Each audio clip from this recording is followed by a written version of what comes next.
আজকে যে নির্দেশ অভিষেক বন্দ্যোপাধ্যায় দিয়েছেন প্রায় 1 লক্ষ কর্মী বিএলএ এবং সাংসদ বিধায়কদের সঙ্গে বৈঠকে, কুণাল ঘোষ তা নিয়ে কি বলছেন একবার দেখুন। কয়েকটা দিন মানে দাঁতে দাঁত চেপে লড়াই, বিজেপির এত বড় একটা চক্রান্ত যেটা অন্য রাজ্যে তারা সফল হয়েছে এখানে আটকে যাচ্ছে, এই চক্রান্তটাকে প্রতিহত করতে সর্বশক্তিতে দিতে হবে। কোনো আত্মসন্তুষ্টির জায়গা নেই, অতিরিক্ত আত্মবিশ্বাসের জায়গা নেই।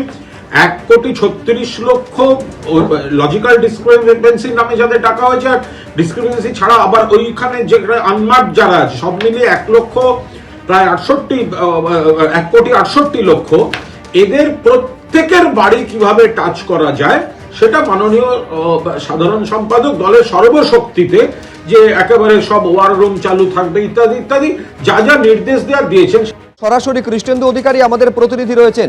কৃষ্ণেন্দু, এই যে 1 ঘন্টার বৈঠক, একদিকে হচ্ছে দলের তরফে দলের উদ্দেশ্যে বার্তা দিলেন যে কোনো আত্মতুষ্টির জায়গা নেই, কিন্তু দলকে সতর্ক পর্যন্ত করে দিয়েছেন যে কেউ যদি সিরিয়াসলি কাজটা না করেন একেবারে বাইরে রাস্তা দেখিয়ে দেওয়া হবে। আজকে 1 ঘন্টার বৈঠকে ঠিক কি কি নির্দেশ দিলেন তৃণমূলের সর্বভারতীয় সাধারণ সম্পাদক?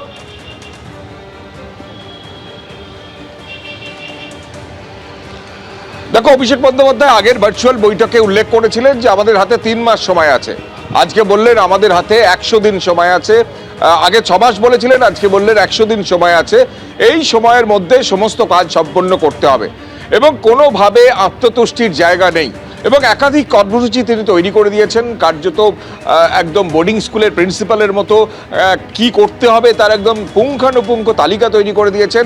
আগামীকাল ব্লকে ব্লকে যেমন মিটিং হবে, বিক্ষোভ হবে, তেমনি পাশাপাশি আগামীকাল থেকে একটা ভোট রক্ষা কমিটি তৈরি করা হয়েছে। ইতিমধ্যেই তুমি জানো যে তৃণমূলের তরফ থেকে এই এসআইআর ইস্যুতে একাধিক ক্যাম্প তৈরি করা হয়েছে, ব্লকে ব্লকে ওয়ার রুম তৈরি করা হয়েছে। এবার একটা ভোট রক্ষা কমিটি বুথে বুথে তৈরি করার নির্দেশ দেওয়া হয়েছে এবং সেই ভোট রক্ষা কমিটিতে বিএলএ টুরে যেমন থাকবেন, বুথ সভাপতি থাকবেন, তেমনি মহিলা প্রতিনিধি, যুবদের প্রতিনিধি, এমনকি অন্যান্য প্রতিনিধিরা থাকবেন এবং তাদের কাজ হচ্ছে লজিক্যাল ডিসক্রিপেন্সিতে যে 1,36,00,000 তালিকা প্রকাশ করার কথা, সেই তালিকা ধরে যাদের ডাকা হবে তাদের প্রত্যেকের বাড়িতে বাড়িতে যাওয়া।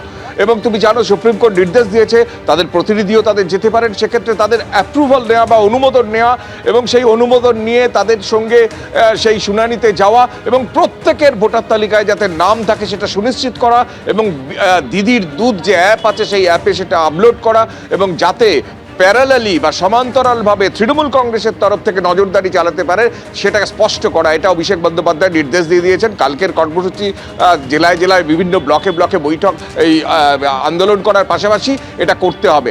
একাধিক কর্মসূচির কথা বলা হয়েছে এবং পাশাপাশি আইনি পরামর্শ নিয়ে বা আদালতে যাওয়ার কথাও তিনি ইঙ্গিত দিয়েছেন, কারণ তিনি বলেছেন যে যেভাবে হোয়াটসঅ্যাপে নির্দেশ দেওয়া হচ্ছে এবং যেভাবে সুপ্রিম কোর্টের নির্দেশের পরেও এই যে কোনো প্রতিনিধি যাবেন না, ভোটাররা শুনানিতে একা যেতে হবে এরকম নির্দেশ দিয়েছেন বলে তিনি দাবি করছেন, নির্বাচন কমিশন নির্দেশ দিয়েছে বলে।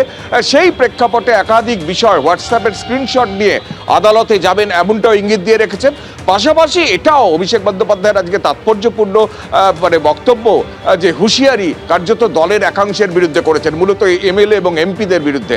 এবং তিনি তুমি জানো যে আগেই একটা ওয়ার রুম তৈরির নির্দেশ দিয়েছিলেন, প্রত্যেকটা বিধানসভা ওয়ারি একটা করে ওয়ার রুম, সেই ওয়ার রুম দেখভালের দায়িত্ব দেওয়া হয়েছিল এমএলএ এমপিদের।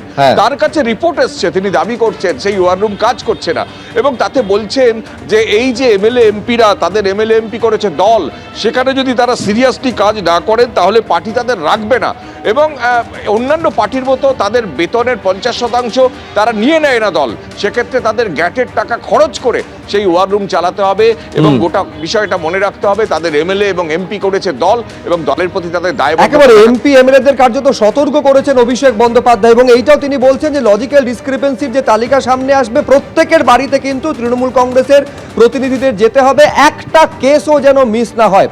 তুমি আমাদের সঙ্গে কৃষ্ণেন্দু থাকো। লজিক্যাল ডিসক্রিপেন্সি নিয়ে বিজেপি মুখপাত্র দেবজিৎ সরকার কি বলছেন দেখুন একবার।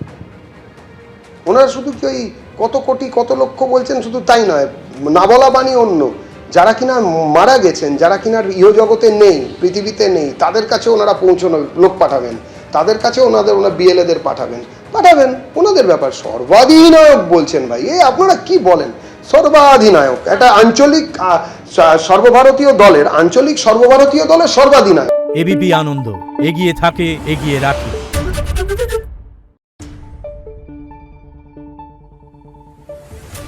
দেখুন।